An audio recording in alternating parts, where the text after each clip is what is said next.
I do also want to address the fact that they brought up digital stimulation, which was something that I learned about at a very young age, and I knew it as digi-stimming.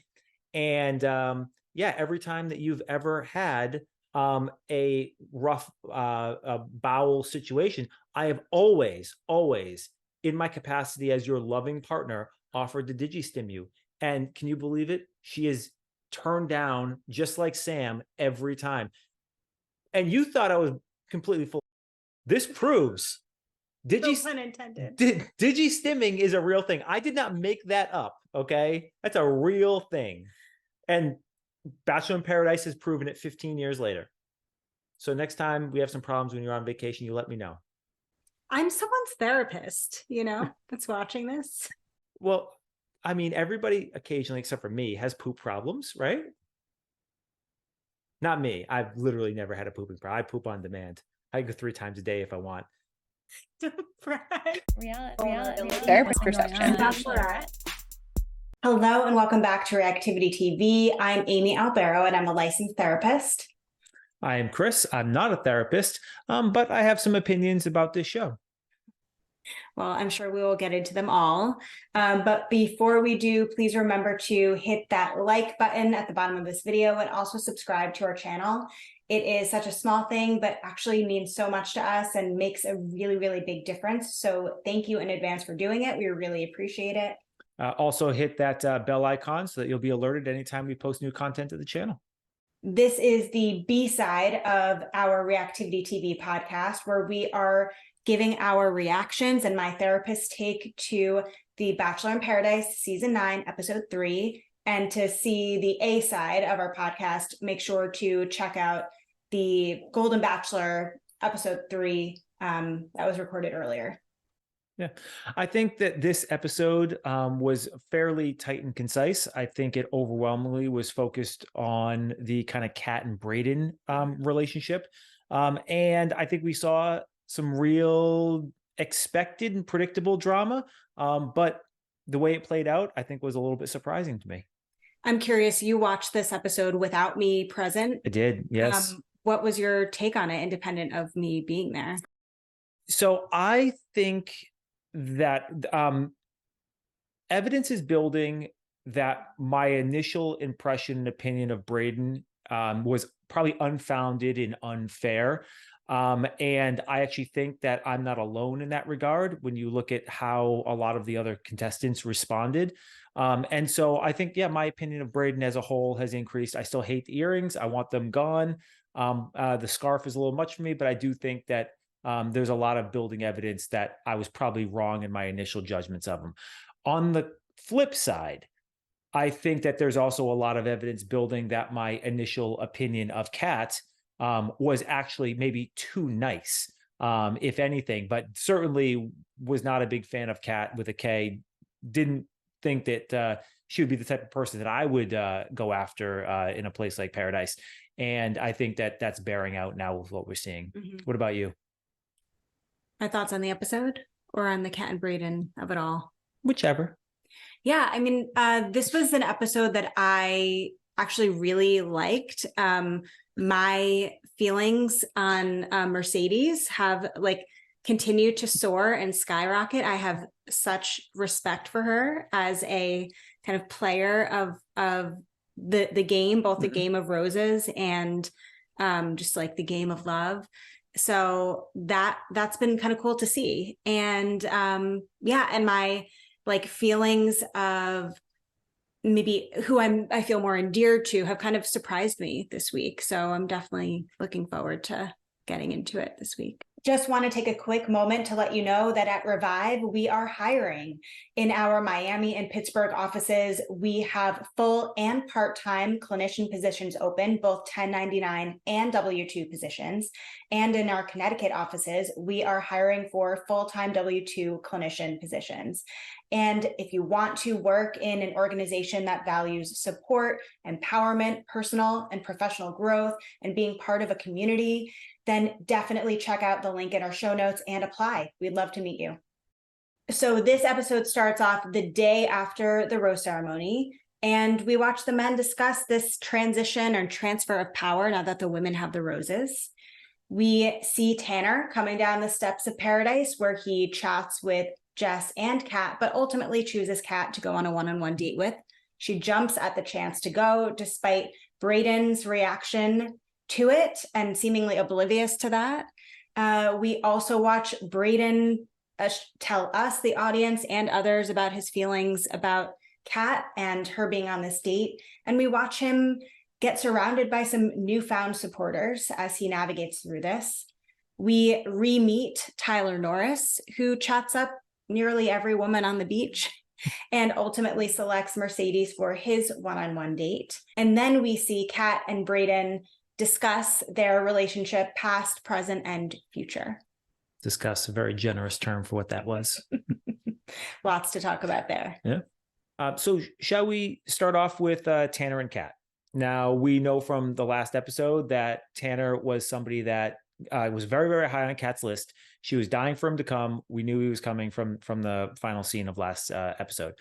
My first question, and I asked you this when we watched the episode, is Tanner actually that attractive to a woman? He's extra tall, but like other than being tall, I didn't see him as in a good body. I didn't necessarily see what the super attractive appeal would be. I mean, he's conventionally an attractive man. Like there's no arguing that. He's tall. You always get extra points for being a tallie. And again, seemed like a genuinely nice guy on Charity season. Being nice on this show, as we've seen, goes a real long way in terms of being a hot commodity, like being someone that kind of stays out of the drama. But no, he's really, really attractive guy. And I could understand why a lot of the women on the beach were excited to meet him. So we find out later in the episode that Jess and Kat are very good friends. And apparently they both have talked to each other about the fact that Tanner was number one on each of their lists. I think it was implied that he was only Jess's number one. I think he was on because Kat's list, but he was Jess's number one. That was emphasized. Oh, fair. Okay, fair. Well, he's on both of their lists, but he's Jess's number one. Okay, that's fair. You know, he pulls. He actually said something very interesting. It was very nice getting to know all of you women, but we only saw him pull two. So I'm assuming that production just clipped that out, and he actually did speak to more than just Jess and Kat. Jess, we're going to get to her. That was awkward in her interactions with that. You know, we'll talk about that in a little bit. Kat was over the moon, basically jumping at the opportunity. Literally jumping at the opportunity. Out of her seat. Yep. And the second that he comes back with the date card and calls Kat's name, there was not even the vaguest of emotions towards Brayden in any way, shape, or form. She literally nearly tackled people to get off that bench in time, and a lot of heads sort of got whiplash at that response. What up to this point, because there's more to talk about, there's more activities that she does, but up to this point, I'm thinking if I'm Brayden, I'm pretty insulted at this moment. She's not responsible for your ego or Brayden's ego. However, she could not step on his throat with her pair of heels either. I mean, there's a middle ground here. She was responsible for having some sort of conversation with him at the point of speaking to Tanner originally and leaving for the date. There was a big window of time, and there were two separate moments where people commented she didn't talk to Brayden about this. Didn't even look at him. No acknowledgement whatsoever. And what I thought was particularly cold, and I commented on it when I was watching it. I commented on it both times because I watched this freaking show twice in preparation for this. Was when she had gone and gotten ready and was walking to meet Tanner, and Brayden said, "Oh, hey, wow, you look great." Literally no acknowledgement, walks right past him, and you just kind of watch him deflate as she does that. Like, that was cold. And as a man, I'm sure that took so much for Brayden to put a smile on his face, give her a compliment, and try to endure that, which had to have been painful, to endure that with a smile on his face, and in the manner in which he was trying to take the high road and not create drama and be supportive. I don't even think you need to gender it. I think it's a challenging thing to do. And they keep referencing the fact that Tanner is this, again, very hot commodity. And he's definitely someone that the men were feeling threatened by. And so when like I was almost like pretty impressed with Brayden that he was able to maintain a sense of like security and confidence despite this other like attractive colleague coming in and taking who he believes he's in a relationship with this woman, taking her out on a date. Yeah, I was kind of impressed with his like, security, that he was able to kind of get it together, put on a smile, give her a compliment, try to engage her, and nothing from her. Yeah, I'm calling that high character moment for Brayden. Very. I watched that, and regardless of Kat's response and reaction, I gave him a lot of credit for that. I'm not sure that at 24, 25, I could have done that. And so, high character moment, was very impressed. He gained a lot of points in my book for that. Right. That was just the beginning of Brayden's kind of stock going up. Yes. The episode. And so they go on this date. And it's a horseback riding date on the beach, followed by, it looked like maybe a picnic or something like that. Daytime activity. I thought this was really fantastic because here's the girl who has zero desire to be out in nature, screams and yells anytime a leaf falls on her, and they stick her on horseback. I kind of liked the irony of that. And she even addresses it when they finally get to the beach and whatnot, that she really wanted to go on the date, but she was like afraid of the horses and didn't want to, the only reason that she was willing to, sacrifice being around the horses and being in nature was simply because of her desire to go on this date with Tanner specifically. We got some very unflattering camera angles. I wonder what production is telling us about those or with those. And I thought that the actual horseback ride itself looked like she was miserable on there. And, Tanner kind of just lopping along behind her. Didn't seem to be a lot of dialogue, communication. It was kind of just felt like her just kind of complaining and him just going through the motions. Your thoughts? Yeah, I mean, horseback riding is such a difficult date to have because it's not really one that you can engage on, because especially if you've never ridden a horse before and or you're uncomfortable, you have to focus on what you're doing. And Tanner had said at one point, like, I'm going to try to get my horse to come up next to you. And so like, it's not a really good connection building date. I also thought the camera angles were interesting. I had commented like, oof, they must not like her. They must think she's a pain in the ass to like feature these camera angles on her. But I like, for me, that was a little bit of a flag of maybe Kat being a bit of a chameleon when it comes to dating or relationships, that she's not a horseback riding type of gal. She's not an outdoor girl, as she has told us herself.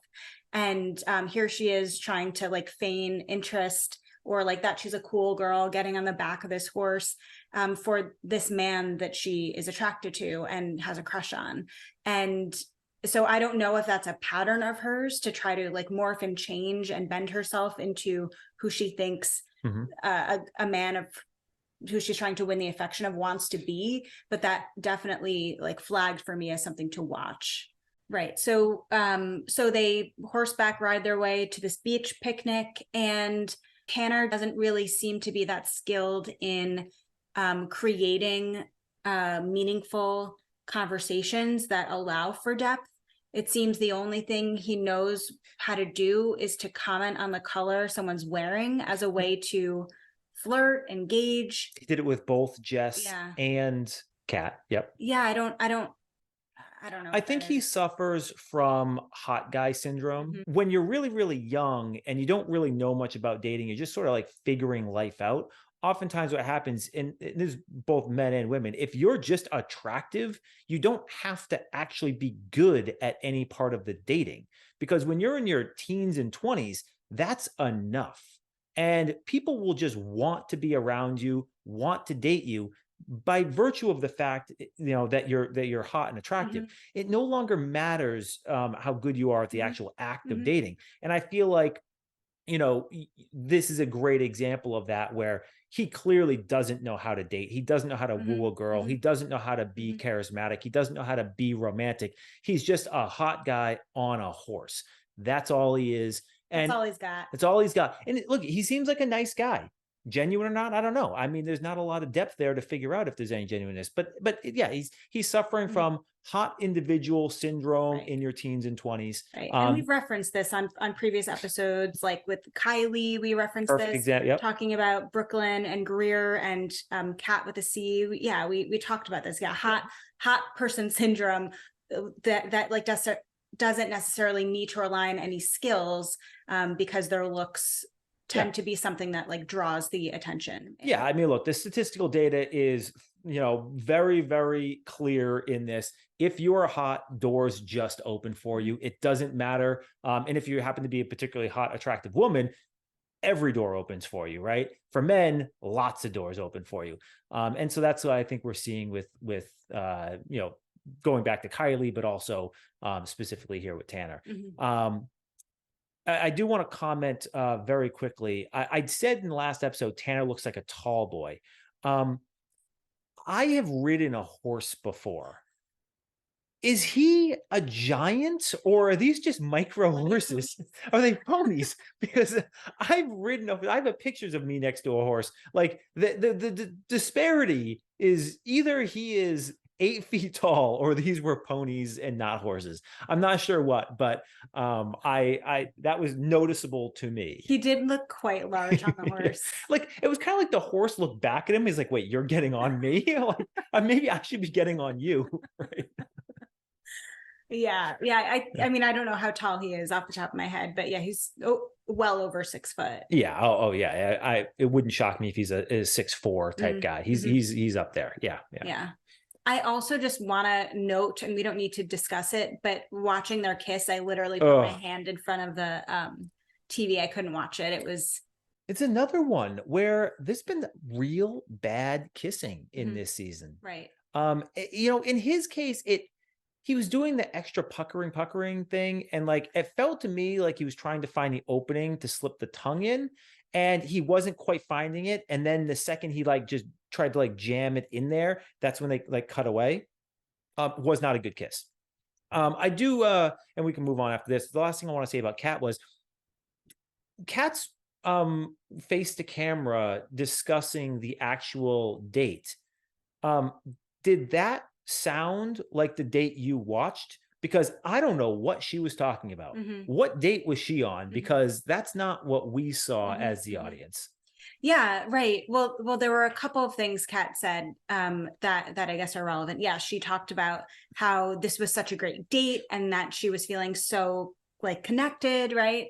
And what she also tells Tanner when he asks, I did like this question, like, someone gave you a rose last night, like essentially what's the deal with that? And so she says to him, the purpose of this date for me is to gain some clarity. And then in her face to camera, she says essentially she's realizing she's getting things that she needed. And this is news to all of us who've been watching, that she was feeling anything other than really into Brayden. And the show sets us up really nicely at the beginning of the episode in like playing an old interview that we've already watched of her saying that she's really, really into Brayden and she's not interested in anybody else. Right. And she's a one-man girl and she's got interest in one person. That's just who she is. Yep. Yeah. Right. So we're seeing lots of, again, this chameleon, like shapeshifter thing go on from Kat, which I don't love to see. Don't love to see it. Kat is displaying really non-trustworthy behavior. We see this kind of betrayal of Jess. We see this, again, betrayal of Brayden, and we see her, again, not act super honestly about herself here. Did you notice she went in the ocean? Oh, I didn't pick up on that. Mhm. That's right. She just got done telling Brayden that she would never go in the ocean. It was Mhm. disgusting, whatever. Oh, wow. I missed that entirely. Yeah. Mhm. Right. So obviously we'll come back to more of the Kat thing, but in Kat's mind, it was a really successful date. Sounds like, I don't know, we didn't really get Tanner's take, but I'm assuming he thought it was a good date. Yeah. I mean, for what it's worth, according to Kat, the only thing that matters is what's in Kat's mind, anyways. That's true. I mean, yeah, must be nice to live in Kat's world. Yeah. So shall we shoot over to Tyler Comes Down? I want to provide you some context on Tyler for a second, and why I also believe he's not to be trusted. So Tyler was on Rachel and Gabby's season on like the Rachel side of things.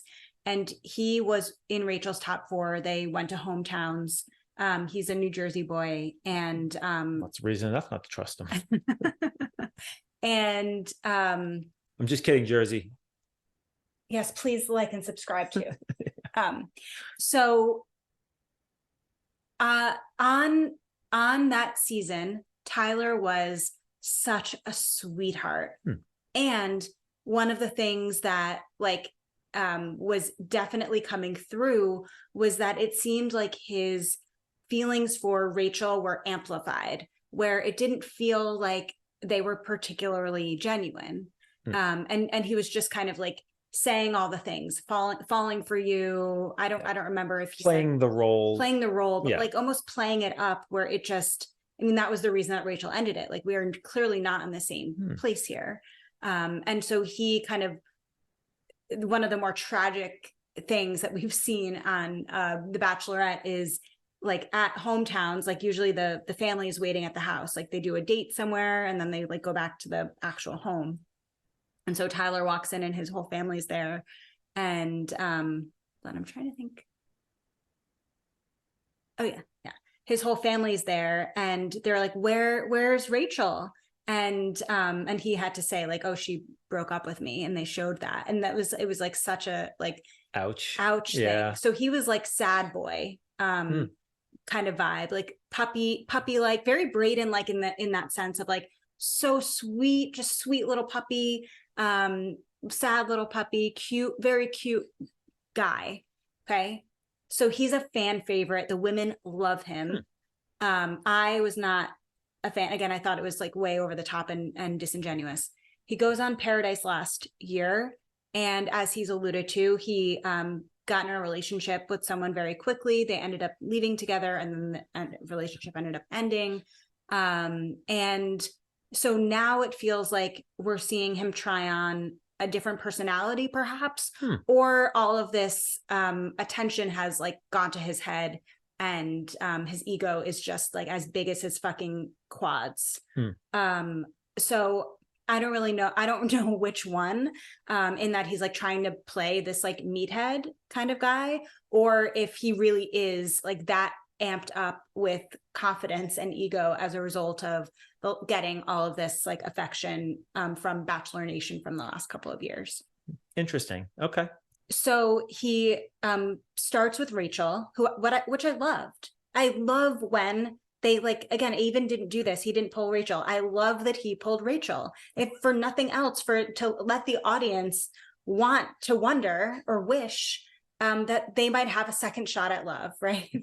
And just strategically get some info. Yeah, get some info from someone that you know. Yeah. That you've swapped saliva with in the past. Like, and Rachel indicated that she still thinks highly of him. And so this is clearly that they are on friendly terms regardless.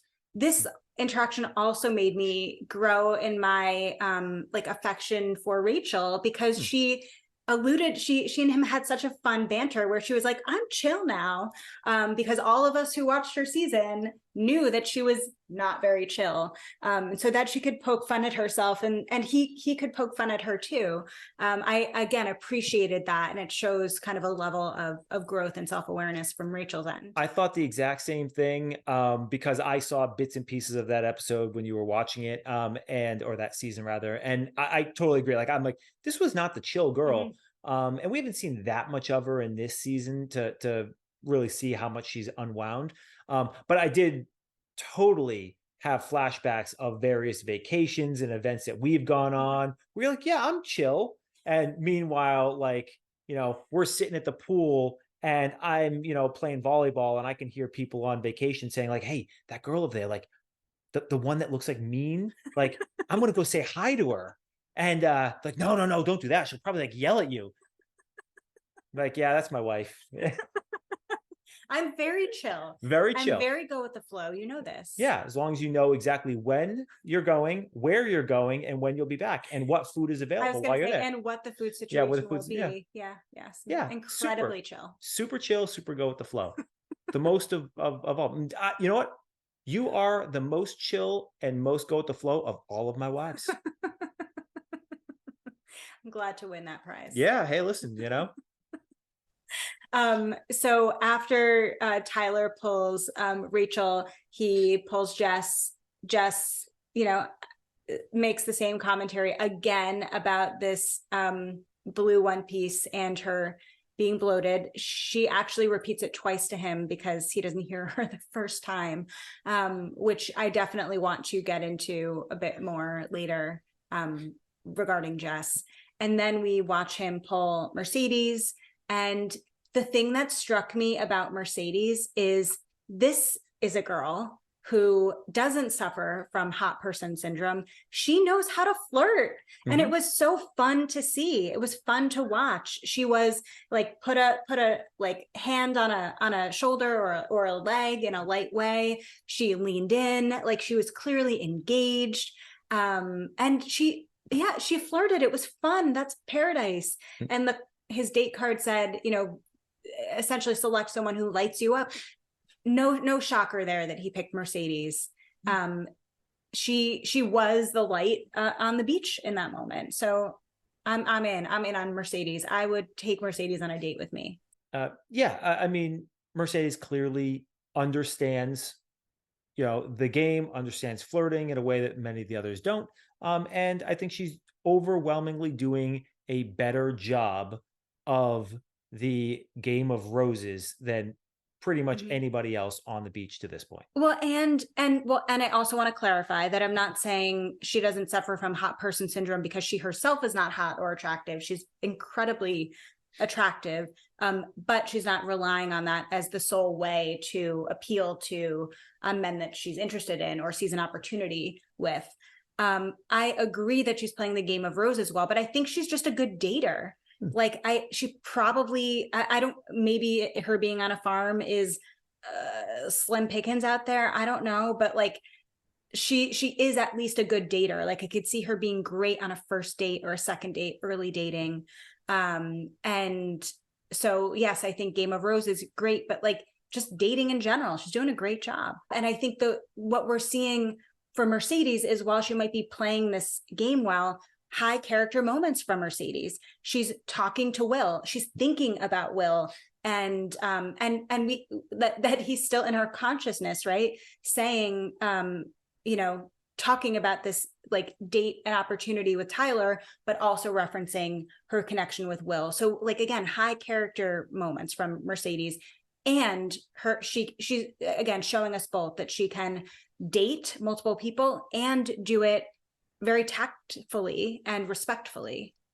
Yeah, I mean, look, I don't think anybody believes that she's actually interested in Will. He was a means to an end, but the fact that she can continue to play the game and at least put up the perception that she's still interested in Will and interested in conserving his feelings. And maybe she is or isn't, but the fact that she's at least making those considerations does speak highly for her.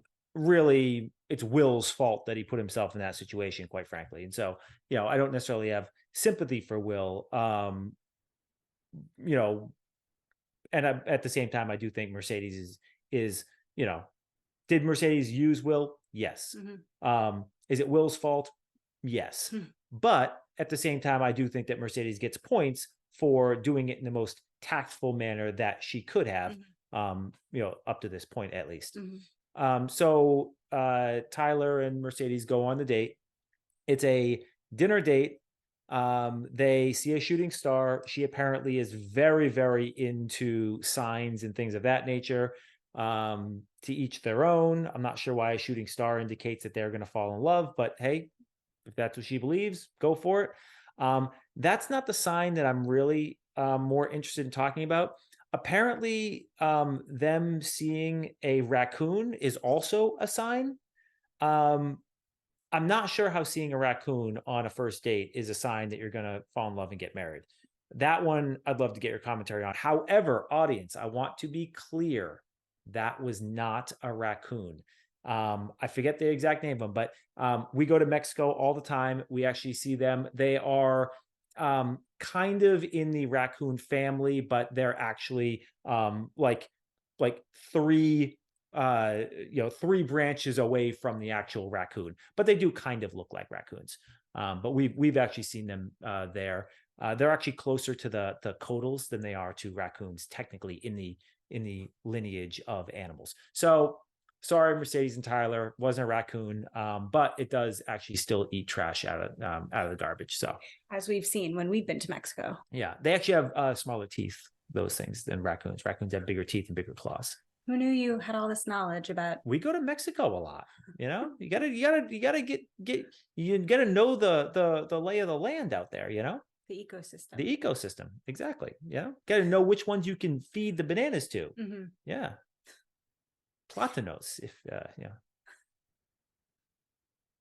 So yes, Mercedes viewing this shooting star and then the raccoon as a sign. Okay. Again, believing in signs, to each their own. The raccoon felt a little bit like a reach, and so what we're seeing happen here is what can be referred to as confirmation bias, that she might want to have some confirmation that this is a solid connection with Tyler, or they're going to have a good date, or, you know, something like that. And so her brain will look for any sign to confirm that. And this is like a very obvious example of confirmation bias, but confirmation bias is something that we do all the time. And typically it's a like subconscious process that happens, but we're seeing it a little bit more on a consciousness level for Mercedes, as she seems to be like, if there's a sign, then I'm going to take it. And so, yeah, everything's a sign for Mercedes. So it must mean that she is really at least interested in furthering this connection with Tyler, if she's looking for a sign. Do you know how many biases there are? How many biases? 16. Yeah. What's your favorite? Confirmation bias, is that your favorite? What's your favorite? I think anchoring bias. I like recency bias. Yeah. Recency bias and actually anchoring bias are in the same family. Yeah. You're such a nerd this episode. Listen, I held it together for 2.5 episodes. At some point it had to come out. All right. You know? Okay. So I do want to point out, loved Mercedes' dress. Beautiful dress. Love the dress. Drop a link, girl. I loved that. Yeah. I would love to, when we go to Mexico next, find that on some place that if you want to sponsor us and you sell that dress, just DM me. Yeah. I'd like that as a gift. Yeah. Hey, listen, if somebody knows where that dress is, drop a link and I'll pick it up for you for the next trip. We go to Mexico next in end of March. Okay. So before we talk about their return to the beach, let's jump over to what I think is pretty clear insecurity on the fact of Jess. She is definitely having a moment where she's struggling with her body and how she feels about her body. and kind of leading with that in sort of a way that's sort of like a little off-putting, in my opinion. I'd love to get your take on it. Yeah, I mean, listen, I've been her, I am her, in the sense of like feeling really uncomfortable, like in your body, and that's like all you can focus on and all you can think about. I feel like I've adjusted myself so many times, and even in this episode, because we ate recently and I feel bloated and uncomfortable. And so like I can understand how that can be so top of mind, or maybe you're feeling really self-conscious. And so you're imagining that you feel bloated, so other people might see that you're bloated. So you feel like you need to call it out before someone else calls it out, like that kind of thing that people do, like trying to, I'm going to hurt myself before someone else hurts me kind of defense thing. mechanism. Yeah, exactly. And I think that one thing that we saw from Jess, particularly notable in her interaction with Tanner, was how self-deprecating she was. And she tells someone that she was talking to, she was really, really nervous, bizarrely nervous in her interaction with Tanner. And what did she rely on? All of this self-deprecation as a way to try to, I don't know, endear herself to him. She mentions he's of course Tanner's go-to, I love that color blue. Oh, thanks. I'm wearing a one piece today because I'm so bloated. Then he says, yeah, but I really love the color, trying to engage her, give her a compliment. Yep, I match the ocean. So she uses it as an opportunity to turn away, basically, and to move the focus away from herself. And then she tells him a story about how he asks her, again, trying to engage her, pull her back in. Have you been in the ocean yet? Oh yeah, actually over there, I went in and I fell, and look, here's the scratch. So she's kind of setting herself up to be this bloated, clumsy girl, kind of probably the opposite of who she wants to be seen as. And again, it was such a, it was sad to watch. It broke my heart to watch for her, because she, again, is feeling so insecure. All of these defense mechanisms are coming up, and she doesn't appear confident at all, or that engaged. And later when we see her with Tyler, I even commented to you while we were watching, like, wait, is she trying to tell Tyler that she's not interested in dating him? Because again, she leads with, I'm so bloated. She says it twice. And then she talks about her connection with Blake, and that she, and that it's been really positive, and he's a really great guy. And they're having a lovely time. And I was just like, I don't know what your intention is here. Like, is it to keep someone at a distance, or I couldn't really figure out what she was doing. But again, my empathy was with her as someone that was feeling so like uncomfortable, physically and emotionally, and that it was kind of giving off this like, don't come near me energy, even though again, that was probably the opposite of what she was intending. Yeah, there's something about self-deprecation where it's kind of like comedy. You have to know the right moment to drop it, and there's a certain amount of moderation to be used. If you go in there and you're on a date and all you do is tell jokes the whole time, the person might have a good time, they might laugh, but they're not going to see you as a long-term partner, because you can't be serious. Self-deprecation is kind of the same thing. Like, once in moderation, to show some level of humility, exquisite, excellently well done. When you start overusing it, it starts to turn people off, even if it doesn't cause any sort of like tension or abrasiveness in a date. It's a turn off, because it's speaking to your inability to engage on certain different topics and things like that. And in the case that you're talking about with Jess, like, yeah, she was using it as a way to really not have to engage in any sort of conversation. And for what it's worth, I know we banged on Tanner a little bit on this episode, basically saying he's kind of like wet cardboard, not a lot of depth there, doesn't really know how to date. But it's not that he's not trying. I do see effort, and I give him credit for the effort. The fact that he's not good at it, is, I'm not gonna say it's not his fault, but like somebody who's bad at something and is still attempting it is certainly better than somebody who's bad at it and either doesn't know and isn't improving or isn't even attempting to get better. I do see effort, and I'm going to give him a lot of credit for that.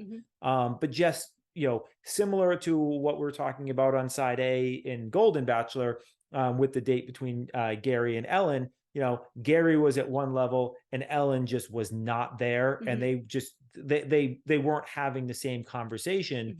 And it kind of felt the same thing.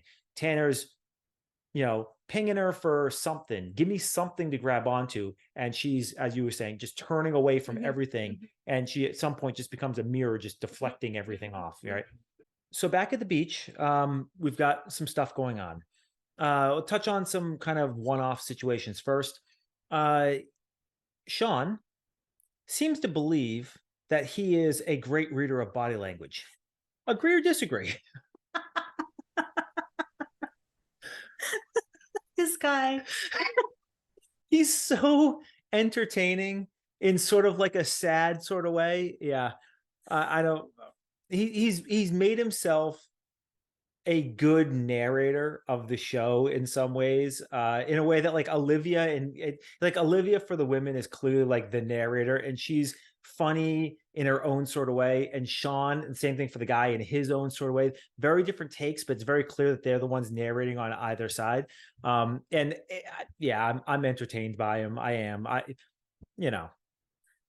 So good reader of body language or no? I mean, he read the body language between them well, but it was pretty obvious body language to read. So unclear. Not enough information to assess his skills. Not enough information. Okay. Yeah. My favorite Chiron, by the way, for Sean this week was the blonde reading the blonde. That's exactly where I was going next. So we talk about depth of conversations, and we keep, comparing and contrasting between Golden and BIP. And, what are we getting for conversations in Golden? We're talking about, the length of time that an individual needs to grieve over a lost spouse. And then here we've got, I was a natural blonde as a child.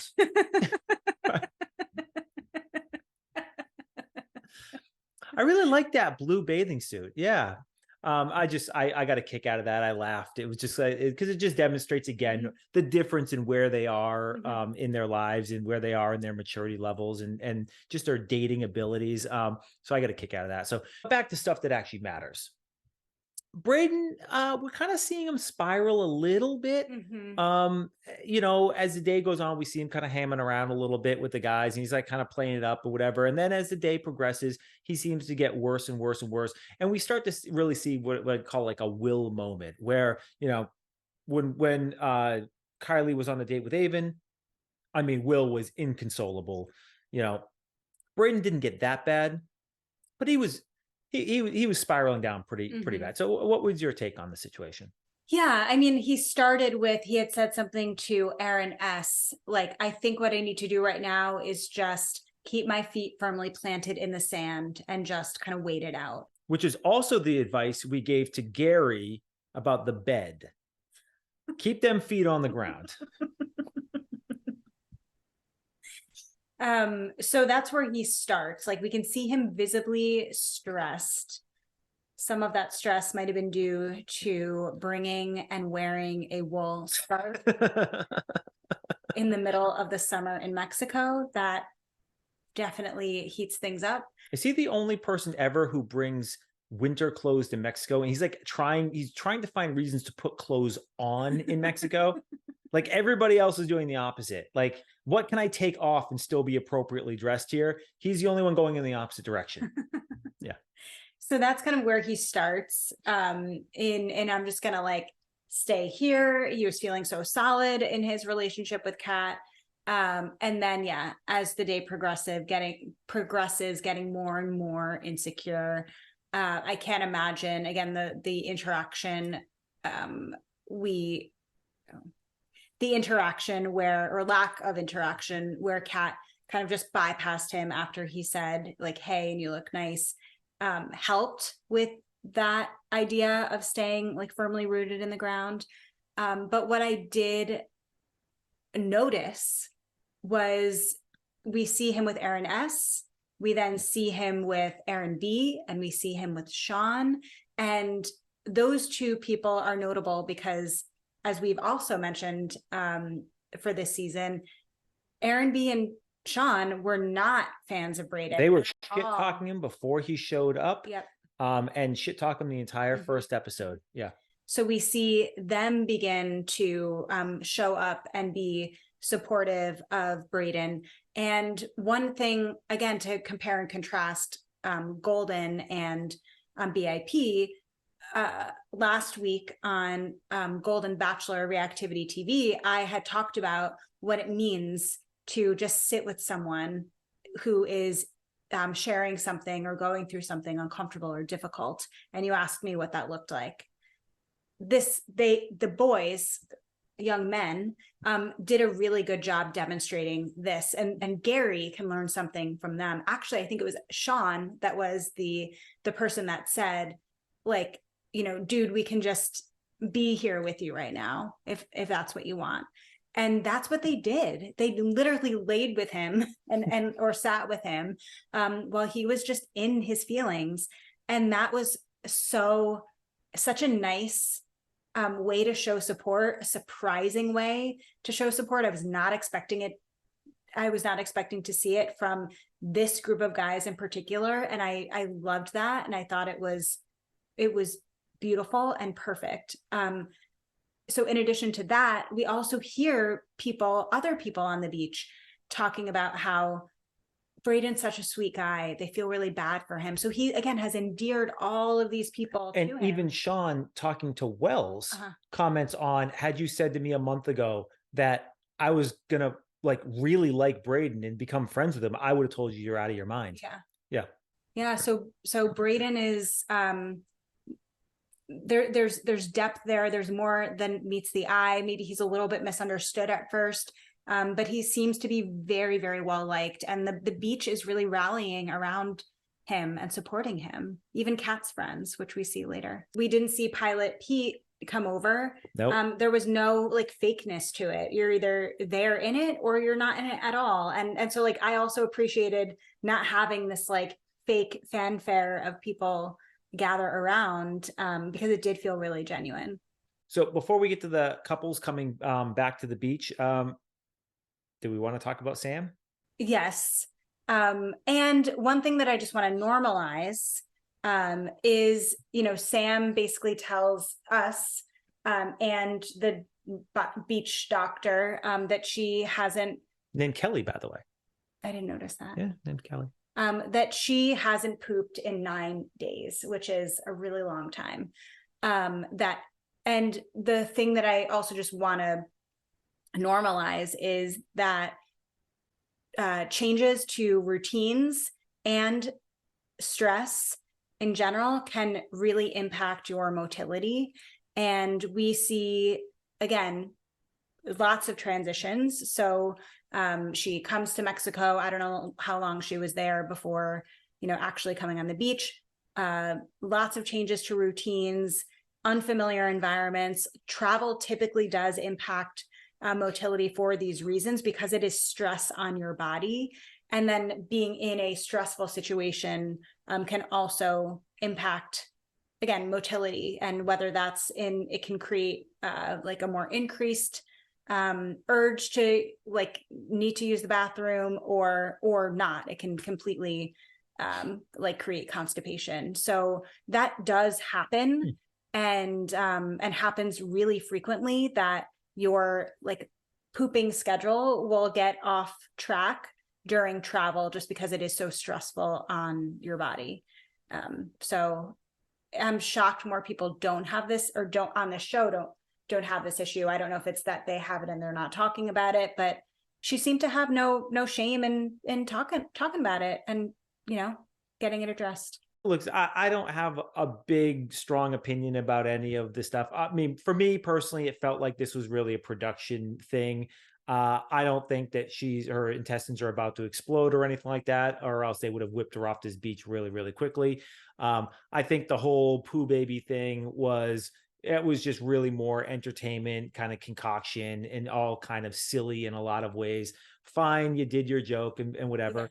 I mean, it did bring like Olivia's like narration of it was hilarious. Fantastic. Yeah. Wells' engagement around it was funny when he tried to scare the crap out of her. Like, Yeah. and so I thought that is It what brought some Paradise levity. is for. Yeah, brought some levity and Yeah. some comic relief to the beach. Mhm. But I mean, I am not a medical doctor. Don't trust my advice on literally anything related to the human body. But it felt to me like this was just producers kind of concocting a situation more or less out of very small minor issue and trying to turn it into a comedy routine. And I think they succeeded, right? Good for them. I think they did a good job with it. What I really want to focus on is Aaron S.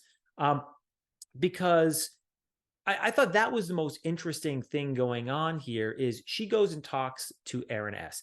And now there was the words she used didn't necessarily convey the full meaning of or the implications of the situation. What she basically was saying is, and I'm paraphrasing, the reality is, I have a medical condition. I may need to leave in the morning. If I leave, your rose is gone. And at the same time, like, I actually do kind of like you, and I am a little bit concerned about this situation. So it's not just about the game of roses. There's also might be a real medical thing going on. And I was really interested to see how Aaron S. was going to respond to that. What was he going to lean into? Was he going to lean into, I've got to salvage my rose? Was he going to lean into, okay, like, I'm actually interested in you for real, and like, I want you to be better? Was he going to thread this needle? And I personally, at first, it was hard to read. His face was real flat. I couldn't figure out, is he trying not to laugh? Is he like not sure what's going? Because when she's like, I need to talk to you about something serious. And I'm like, oh, that's not the way I would lead into that conversation, because he's thinking I'm about to get dumped, I'm sure. And so I don't know if it was relief on his face, but there was nothing going on there when she was telling him at first. And then you start to see a little bit of levity in his thing. He cracked some jokes to I think sort of like disarm the situation a little bit. And then he goes off and gets her a poo-poo platter and basically does what he can with what limited resources he has to try and help the situation. He never once addresses the rose. What's so funny? I'm just thinking of them like doing lunges and squats. Lunges and squats. Well. I want to know if the olive oil is a real thing. We'll talk about this. It is. Oh, that's disgusting. But he never once, that we could tell, discussed the impact of the rose. Mm-hmm. He, seemed to just be in it with her in a way that you've talked about multiple times, where sometimes you just have to be in it with them and just whatever they need at that moment. I gave Aaron S. an A for his response here. Mm-hmm. That's not grade the game. That's just this particular thing. But I'm assuming that I missed something important, and you're going to tell me, no, he's an asshole. No. So why is Aaron S. an asshole? No, I thought this was like the most romantic thing I've seen on the beach. Oh, wow. Okay. Yeah. No, I loved it. I thought the way, again, like you said, he kind of leaned into it. He brought some levity. I mean, I don't know if it felt embarrassing for her to talk about this with him. This kind of guy she doesn't totally know yet. But I loved his reaction and response, and like, we're in this together kind of idea. And you're right, it didn't feel like it was like, I need to protect my rose. It was like, I want to further like explore this connection. And so like, let's do this. Like, let's get this moving here. And so I loved it. I thought it was great. The poo-poo platter, I mean, it had my heart. It was great. A+. So the couples return to the beach. Kat does have a conversation with Brayden before she goes and freshens up and whatnot. The conversation is, I think, between the two perspectives that we get, Brayden's is much more accurate.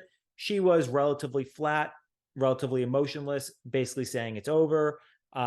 He, kind of handles it very stoically. He asks one question, that is, can you tell me what has changed?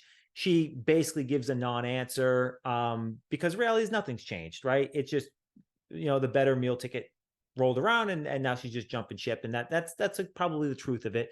And she doesn't want to necessarily say that. She goes to freshen up, and Brayden, now he really starts to feel hurt by it. And what I want to address here is not that she dumped him. He was not happy about that. But when you get his commentary throughout the day, he's already dealing with the fact that he might be getting dumped that night. But after she comes back and actually dumps him, he's not focused on the fact that he was dumped. He's focused on the how, the coldness, the fact that she couldn't really answer his question, the fact that it just felt like it was all a game and the game is over. She got a rose and now she's moved on. And now he just feels like he was used the entire time. Give me your take. No, I'm with you. Kat was cold. She didn't demonstrate any compassion or empathy. And it felt as though she was talking to a stranger, that they had experienced no intimacy at all whatsoever, physical or emotional. And that, we talk a lot on this show specifically about what someone is owed, and how it relates back to, modern dating, off the beach and maybe like, on the apps or whatever. As far as we're concerned, Kat and Brayden were in a relationship. And we hear Sean and Aaron S. talk about this at the top of the episode, that their relationship actually seems to be the strongest one on the beach. And so again, it's not just Brayden's perspective. He's not delusional here in thinking that they had something solid. Other people see it too. And so it feels, it was kind of mind screwy what Kat was doing here in engaging with him in the way that she did, and being so dismissive of him in this moment. And then we obviously see it escalate later. Mm-hmm. Now, I want to contrast that with Mercedes coming back. Mm-hmm. She had a good time with Tyler. She pulls Will, and now we know Will. We haven't really talked about it, but he's sad boy. He's definitely had his own spiral. We see him crying on the beach at one point, although maybe that wasn't necessarily real time. But regardless, he's kind of expecting that she's going to dump him as well, because that's his kind of track record here. And she comes back and she has a conversation with him. And note what she does that Kat did not do. She said, effectively, and I'm paraphrasing, I had a good time with Tyler. I am going to explore that. I'm not abandoning you. You're still in my thoughts. I still want to talk to you. I still want to get to know you. I'm going to try and thread this needle with the both of you, but I'm not abandoning you. That's effectively said. And for somebody like Will, attachment issues. He wasn't happy to hear that. But notice what he didn't do.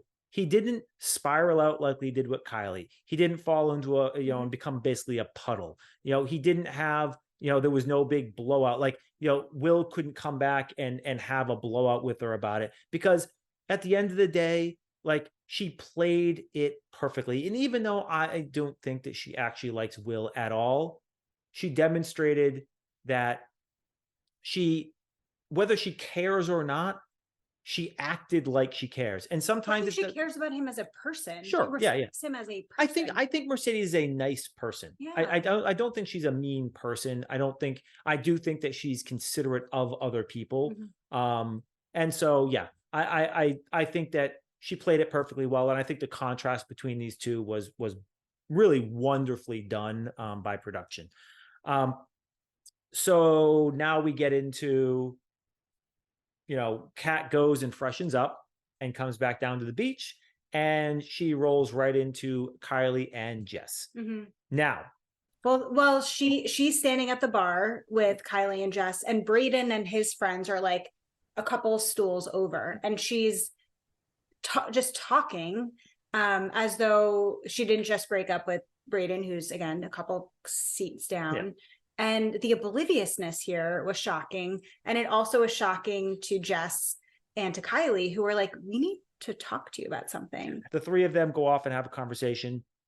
And basically, the Jess and Kylie try to explain to Kat the perception, she doesn't want to hear it. Completely defensive, shutting everything down, and there's no even the slight possibility that she's done anything wrong. And it's not even about whether or not she did it wrong or not. It's that nobody has a right to feel any way that she doesn't think that they have a right to feel. And she thinks she's done everything right and everything should just be fine and everyone should just get over whatever it is. Agree, disagree? That's No, I think that perspective is spot on.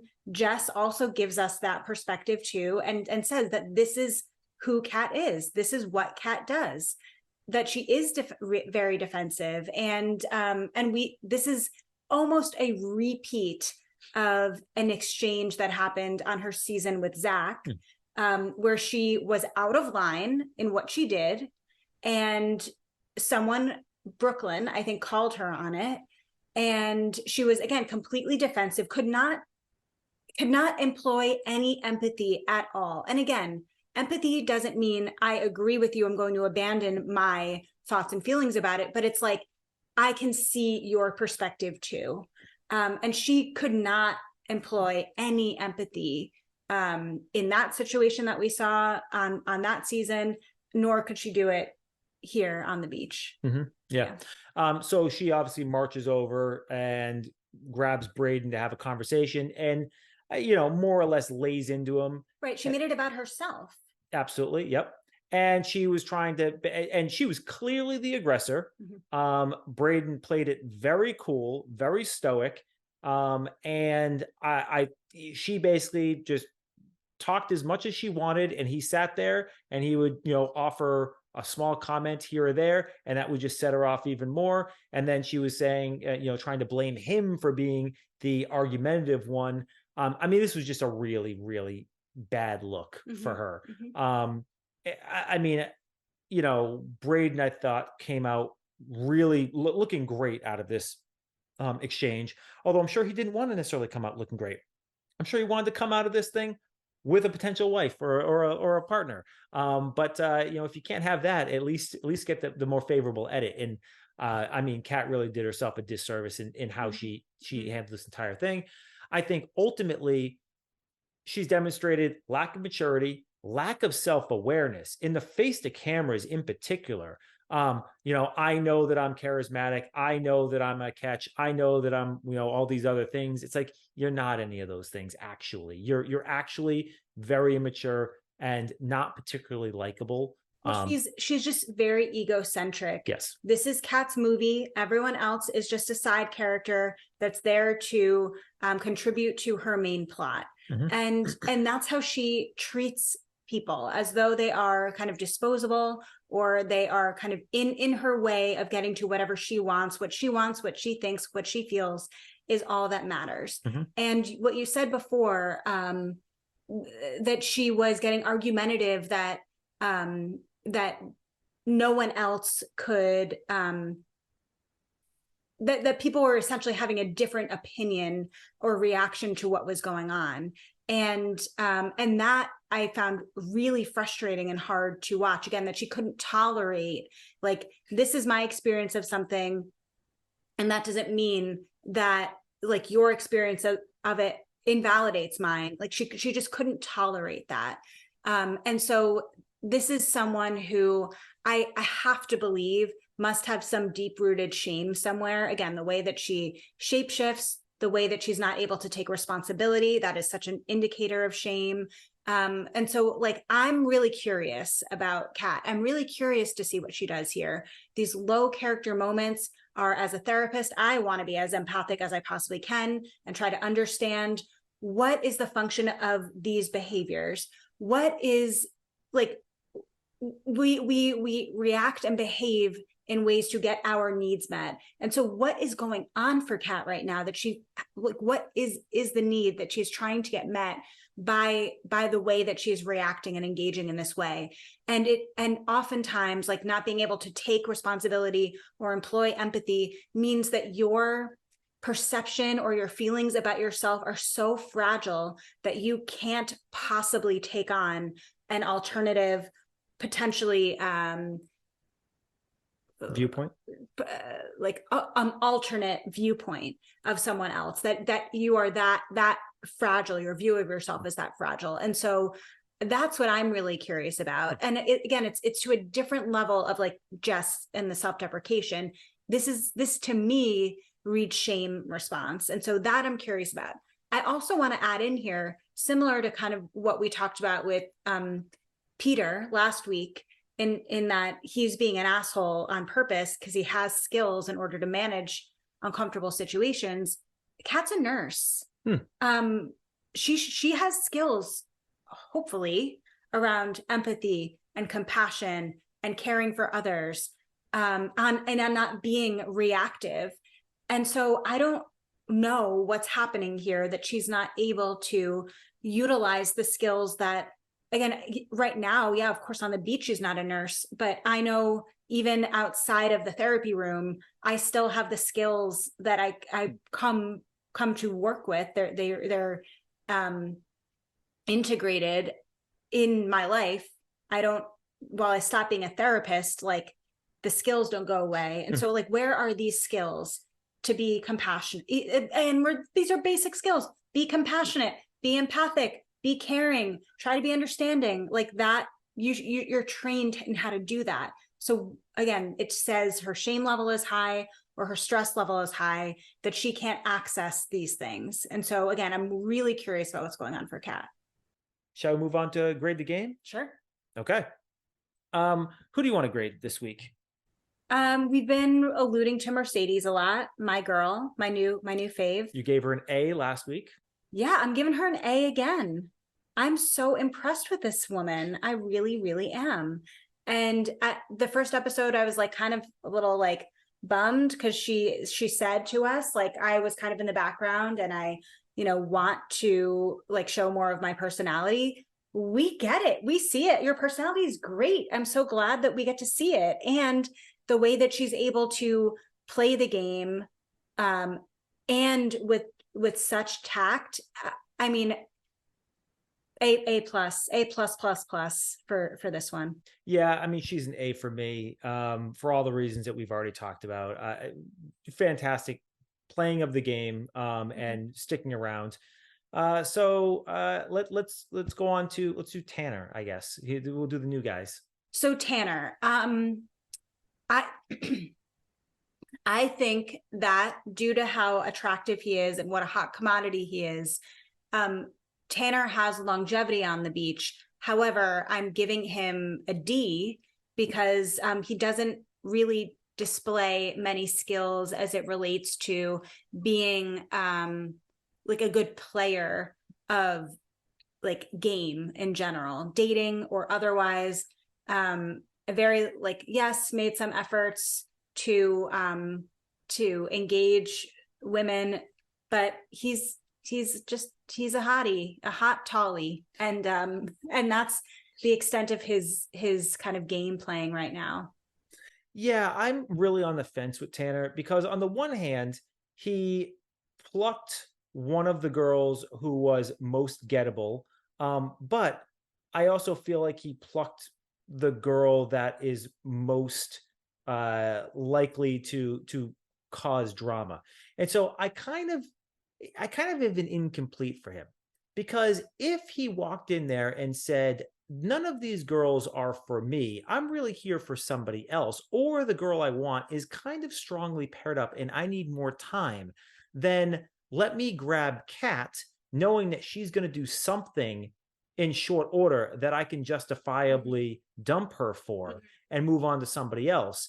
Meanwhile, if say he plucks somebody like Olivia, who's very gettable as well right now, he is going to have a much harder time dumping Olivia, I think, because she's much, I mean, relative between the two of them, she's much less likely to do something that's going to give you cover for dumping her. And so it's sort of one of these situations where I don't feel like I have enough information. I want to see it develop over time. If we see him dump Kat in the next episode or two and jump to somebody else, especially somebody who maybe just came down, or somebody who is really locked in right now, I would think a lot more highly. Like, one thing I'd be interested to know is he interested in Jess? Jess indicated, is she gettable or not? It's not clear, but Blake's a really nice guy. Jess is a really nice girl. Is she going to feel comfortable after all this time in getting the rose from Blake? That type of situation. Maybe he feels like he needs more time to work that out.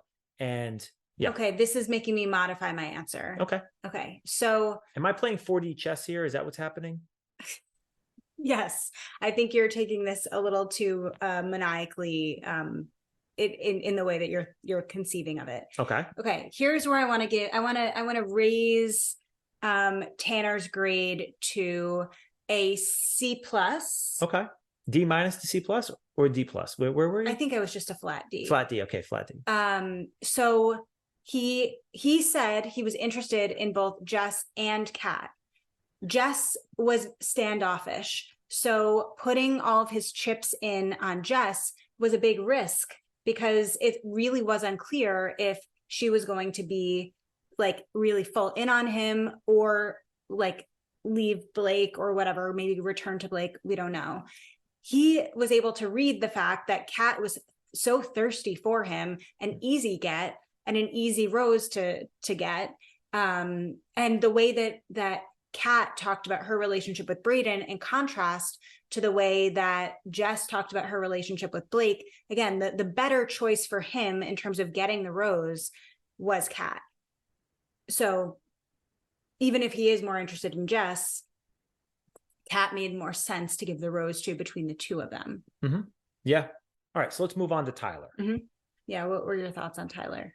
So I'm a little bit biased here because I don't like his personality at all. I do think that Mercedes was gettable. It seems like the girls that he was interested in, he kind of has a similar problem that Tanner had, where some of the girls that he seems like he might have been more interested in were really not gettable at all at this stage. And so Mercedes, because they had more solid connections. Exactly. And again, Mercedes was the one, she was not Cat level thirsty, but she was very clear. Like, we literally just started talking last night. He's a really nice guy. I like him. But like, I am open. We're open to discussion. And so I think that, again, it's hard at this stage to judge it, but my problem is I feel like, Tyler would actually has a personality that actually would be a little bit more maniacal. So I feel like, I'm going to give him a B+, whereas I gave Tanner an incomplete. And part of it is because I think personality wise, I'm just not sure if Tanner is doing that or if it just happened that way. Right. Whereas I think, the play is, especially for these newbies, despite how attractive they are or not, is to align yourself with a more available woman, get the rose, and then once you have a rose secure, then split your time and try to develop a connection with a woman, another woman. Yeah. So what's your grade for Tyler? He's such a douche factor right now. The kids might be watching. He's a feminine hygiene product.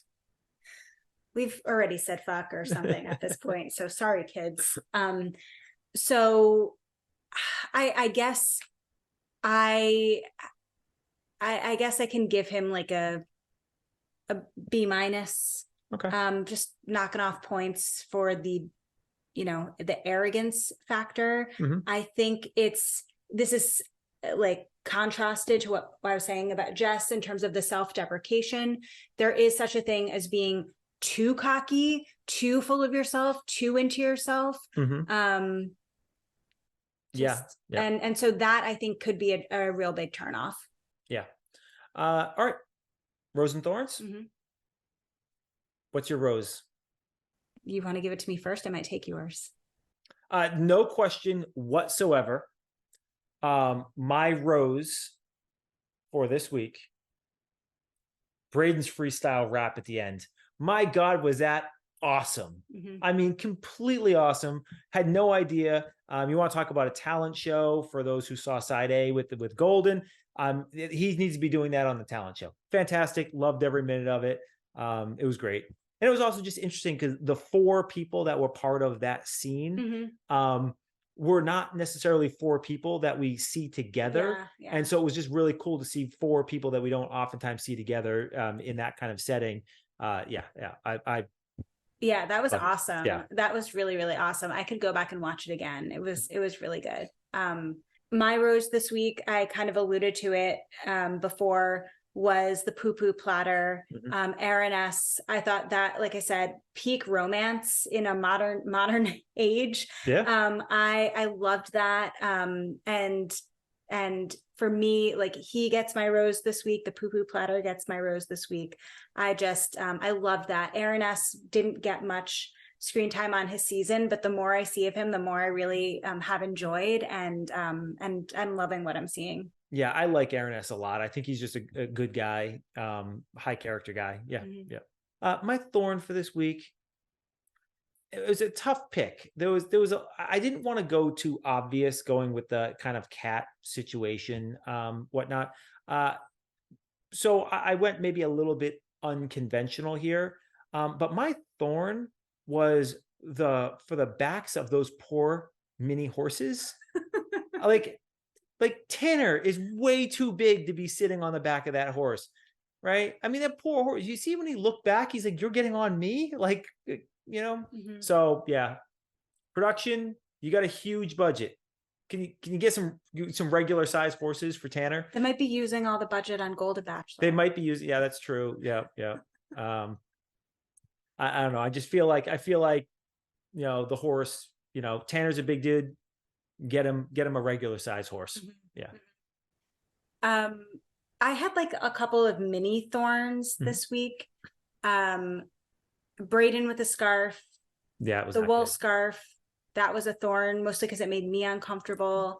Sam referencing the rose ceremony the night before. Oh, we didn't even talk about that. Why didn't she just say, like, I'm so sorry, I have a medical thing going on right now. Can we please pause the rose ceremony? I'll be right back.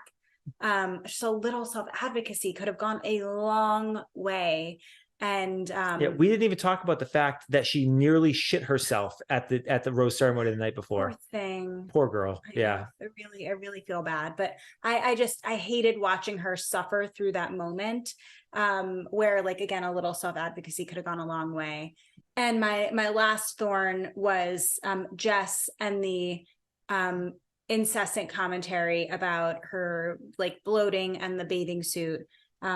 Just not a good look. Again, more because it made me, like, just feel sad for her and with her, that she was like feeling so insecure and was being so self-deprecating. So that's never really fun to see. Yeah, it was a lot of R45 10ing there for her. Can you explain what that is? Well, R4510 is a diagnostic code for low self-esteem. Well, I cannot give a diagnosis of any kind. But yeah, of course, certainly that is a sign or symptom of low self-esteem. Do I think that Jess has low self-esteem diagnostically? Not enough information, but certainly that is an indicator or a symptom of low self-esteem. Okay, so next week we'll be back with more on the beach, the conclusion of the poo baby. We hope. And yeah, we'll see what kind of continues to unravel on the beach. And yeah, so we'll be back next week, part A, Golden Bachelor, episode 4. And on the B side, again, we'll be here with Bachelor in Paradise, episode 4 as well. So we will see you then. Bye. See ya. Brayden's a nurse, Kat's a nurse, and Kylie's a nurse. So we have 3 nurses on this beach, and none of them could get the poo baby out themselves. Well, I don't know what kind of nurses they are, but I mean, come on, let's rally. I mean, we just rallied around Brayden. Let's rally now around Sam, right? Right? Unity for Sam. All right. Let's get this poo baby out, and let her and Aaron S, have their fun in the sun. Fun in the sun. Exactly.